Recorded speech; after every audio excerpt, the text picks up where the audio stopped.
આ નીલકંઠ મહાદેવનું મંદિર 111 વર્ષ જૂનું છે.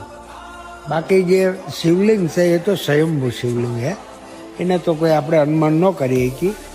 અને પહેલાં આજે અત્યારે રાણક પર છે, અહીંયા હિરણ્યનગર નામનું ગામ હતું અને બહુ વિશાળ ગામ હતું.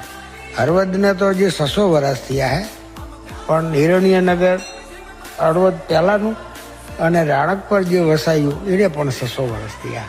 બીજી વાત, અહીંયા જે બીલી રોપણી એ ગિરિબાપુને 2015માં એક કથા હતી, હળવદ અહીં લાવ્યો અને એના હાજરીમાં મેં સંકલ્પ કર્યો 125 બીલી વાવવાનો.